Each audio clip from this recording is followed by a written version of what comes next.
I thank the representative of Uruguay for his statement. I now give the floor to the representative of Somalia. Good morning, Mr. President, Excellencies, ladies and gentlemen. It's a great honor to me to be addressing you today in the Security Council meeting on Somalia's behalf. And I'm delighted to be sharing with you our key partners, of all of whom have stood by our people and nation in our greatest period of need. I would like to take this opportunity to also thank Mr. Guterres, the Secretary General of the United Nations, as well as his team in New York and in Somalia, for committing to peace, stability, and prosperity in Somalia. Mr. President, as you know, Somalia has successfully concluded a long and complicated election process on February 8, 2017. On that day, representatives of the Somali people voted for change and new direction for our country and elected His Excellency President Mohamed Abdullahi Farmajo.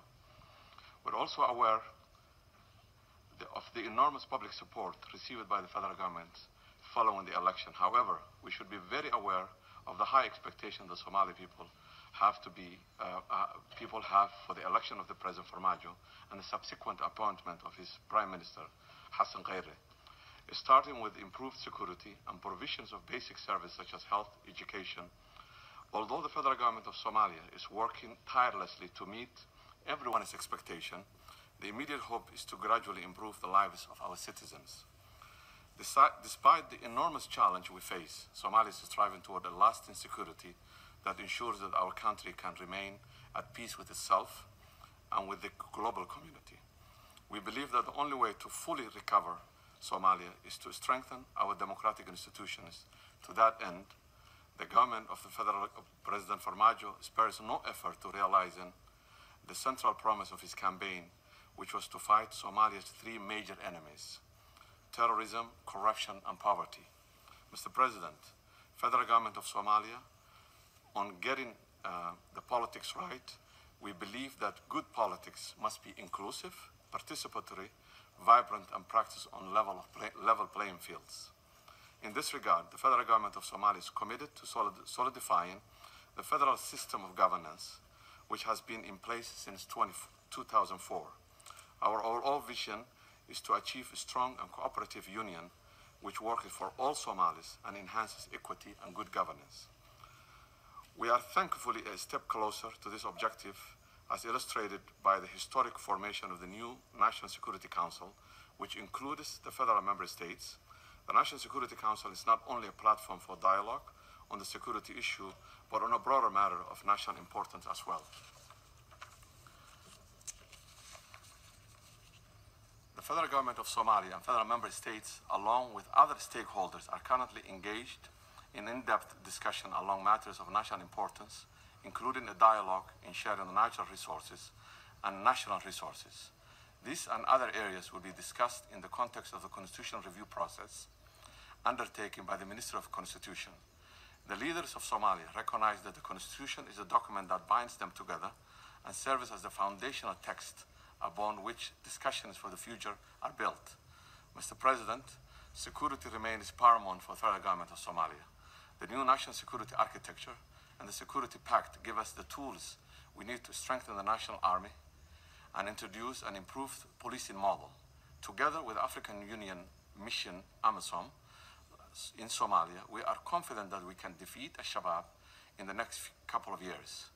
Once we recover the remaining territories and secure supply routes, we will stabilize the country by building local administrations in collaboration with the federal member states.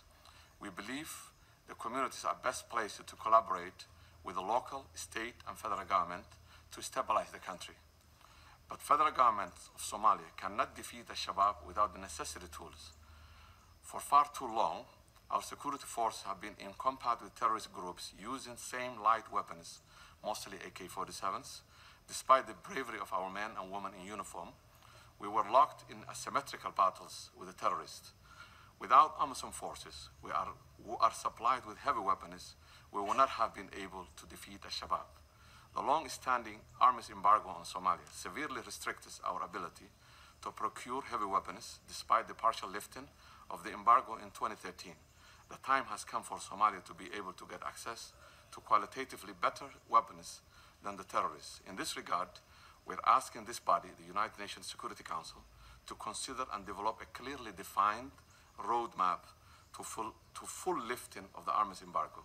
This will include the improvement we must make to our weapons management, command, and control systems. In the Military Operation Coordination Committee, MOCC, meeting held in May 5th of this year in Addis Ababa, AMISOM troop and contributing countries have agreed on implementation of the reduction of troop numbers as investigated in U.S. Security Council 2372. AMISOM will start planning for exit before May 2018 and complete its withdrawal probably by in May 2018 if there is no predictable and sustainable funding arrangement beyond that May 2018. My government and the people of Somalia are grateful for the sacrifice of AMISOM has made over the last 10 years to help and restore peace in Somalia. AMISOM has done a great job, and however, the Somali National Army and Somali National Security Forces are still faced with many challenges, including general lack of capacity and the effect of arms embargo. The Somali National Army is not ready to take over the security of the country, responsibility for Somalia, and the premature withdrawal of AMISOM in May of 2018 might be a recipe for disaster. It's crucial that AMISOM is provided with a predictable and sustainable funding beyond May 31st, 2018. Mr. President, when it comes to the assistance we have received in the security sector from our friends, we are grateful to all partners of this unwavering and sustained support over the years. Many provide financial support, while others provide technical and logistical support. One partner I would like to dedicate special gratitude to is this to AMISOM. Their peacekeeping forces have been working with us for the last 10 years, much longer than anyone expected. During that time, they have sacrificed many soldiers in the quest to help Somalia defeat al-Shabaab and rebuild our security sector. A vital element of rebuilding our security apparatus is substantially improve coordination among international partners on the security front. We, the federal government of Somalia, welcome the genuine attempt to address the fundamental problems through the creation of comprehensive assistance to the security or CAS group. This group is in close collaboration with the National Security Office, must end the duplicity and fragmentation of the security support sector. On our side, the National Security Council is designed to do the same. Mr. President, for too long, the conventional wisdom has been Somalia is a problem to fix, and the people become a perfect humanitarian example due to the failure of the state to do its job.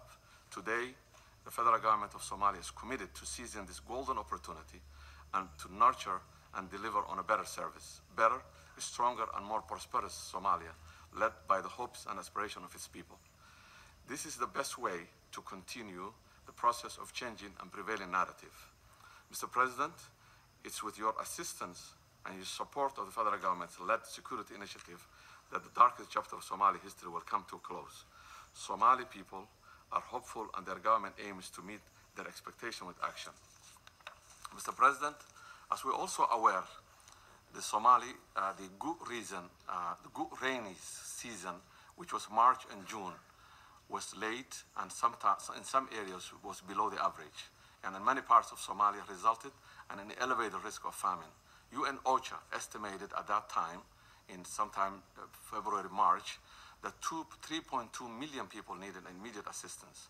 While the wars has been averted thanks to the help of our partners, the threat of the famine still persists in the second half of this year. Federal government of Somalia still remain extremely concerned about the humanitarian crisis. We appeal again to our international partners to help provide with additional funding to sustain the current level of humanitarian response and save the lives of many Somalis. I thank you